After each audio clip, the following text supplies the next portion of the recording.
Jai Hind everyone. Welcome to Target Defense Academy. My name is Sachin and I welcome you all on official YouTube channel of Target Defense Academy. जितने भी बच्चे NDA की preparation कर रहे हैं, those who are preparing for NDA 1 2026 और NDA 2 2026. So students, NDA में जाने के लिए आपके लिए क्या इंपॉर्टेंट होता है? एनडीए रिटन को क्वालिफाई करना प्लस एसएसबी इंटरव्यू को क्रैक करना, दोनों ही चीज़ें आपको क्वालिफाई करनी पड़ेंगी, तभी आप national defence academy Khadakwasla Pune में एंट्री ले सकते हैं। एनडीए रिटन एग्जामिनेशन तो आप पढ़ के अपनी क्लासेस अटेंड करके आप रिटन को क्वालिफाई कर सकते हैं। What about SSB interview? SSB interview एक इंटरव्यू नहीं है, बल्कि एक पूरा पर्सनालिटी टेस्ट है, जहां पर आपको अपना साइकोलॉजिकल टेस्ट, अपना physical, that is group testing officers task plus interview, तीन चीज़ें हो जिसका टेस्ट आपका वहाँ पे होता है। इट्स 5 days प्रोसेस, जिसमें आपका स्क्रीन टेस्ट भी होता है, ठीक है। स्क्रीन टेस्ट से लेकर आपका psychological test, group testing officers task plus interview, and after that last day आपका होता है कॉन्फ्रेंस। तो ये सारी चीज़ें, सारा एक प्रोसीजर है जिसके थ्रू आपको गुजरना होता है। और मैं ये चीज़ बहुत ही कॉन्फिडेंस के साथ बोल सकता हूँ कि जो स्क्रीन टेस्ट होता है वो फर्स्ट स्टेज होती है और बहुत ही इम्पॉर्टेंट होती है। स्क्रीन टेस्ट में 70% बच्चे बाहर हो जाते हैं। जितने भी बच्चे आपके बैच में एसएसबी के लिए जाते हैं, 70% स्टूडेंट्स वहाँ से बाहर हो जाते हैं। तो स्क्रीन टेस्ट को समझना बहुत इम्पॉर्टेंट है। स्क्रीन टेस्ट क्या होता है? PPDT, picture perception and discussion test, ठीक है। तो इसके बारे में भी मैंने कई सारे वीडियोस ऑलरेडी यूट्यूब पर डाल रखे हैं, वो भी आप देख सकते हैं।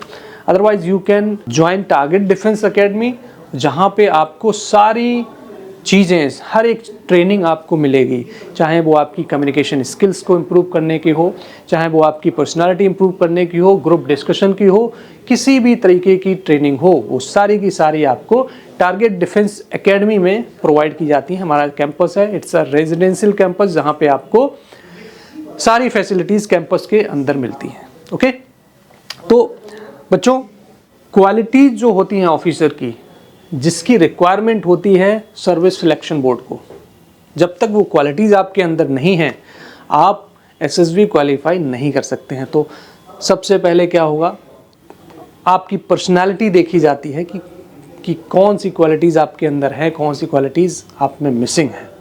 तो टारगेट डिफेंस एकेडमी क्या करता है, एक प्रॉपर रूटीन देता है बच्चों को, एक प्रॉपर शेड्यूल देता है, जिसके थ्रू वो क्वालिटीज़ ऑटोमेटिकली बच्चे के अंदर जनरेट हो जाती हैं। It will take around 6 months to 1 year, ठीक है। ये कोई 14 days या 21 days का कोर्स नहीं है, ये आपको पूरा कंप्लीट प्रिपरेशन, आपको 6 months और 1 year continuously you have to work on that particular thing, ठीक है, टू डेवलप क्वालिटीज़।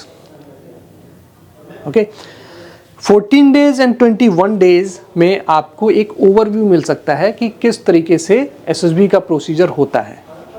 बट उसमें क्वालिटीज़ डेवलप करने के लिए और क्रैक करने के लिए बेटा, आपको क्वालिटीज़ अपने अंदर डेवलप करनी पड़ेंगी, अपनी कम्युनिकेशन स्किल्स स्ट्रॉन्ग करनी पड़ेगी, ग्रुप डिस्कशन में पार्टिसिपेट करना पड़ेगा, लेक्चरेट में आपको प्रिपेयर करना पड़ेगा, अपनी नॉलेज गेन करनी पड़ेगी। कई सारी चीज़ें हैं जो आपको डेली बेसिस पे करनी पड़ेगी।